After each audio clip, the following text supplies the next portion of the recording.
I consider The Rescue to be a decent two-parter of classic Doctor Who. The most obvious thing to point out is the goofy costume of the series antagonist, known as the... Oh, what's this thing called?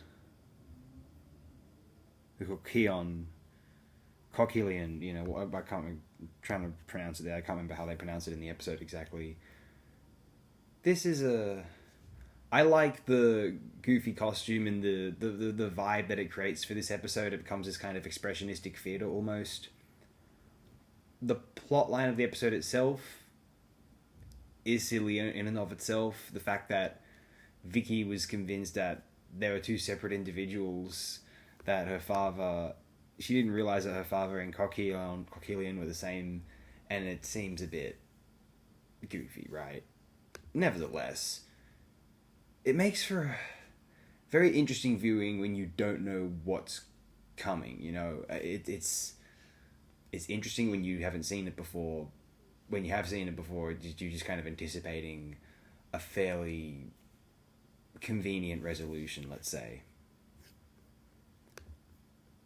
Let's read about the conception and writing of this episode. The Rescue was written as a short vehicle to introduce Vicky as the new companion, replacing the Doctor's granddaughter Susan.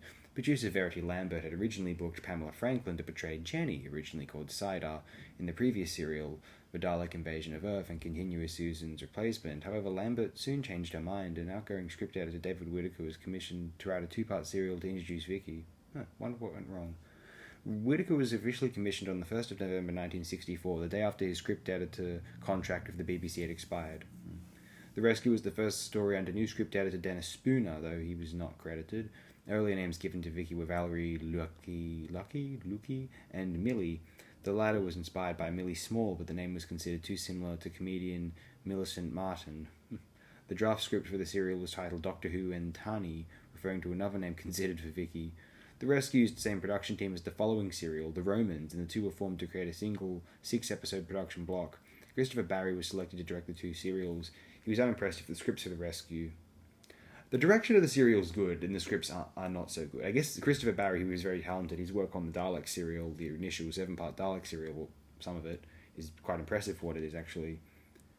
And yeah, he's elevated this production as well, definitely. With budgeting tight, Barry decided to reuse the score from his previous serial, The Daleks, composed by Tristram Carey. Carey was initially hesitant, having had negative experiences of the reuse of his music in the past.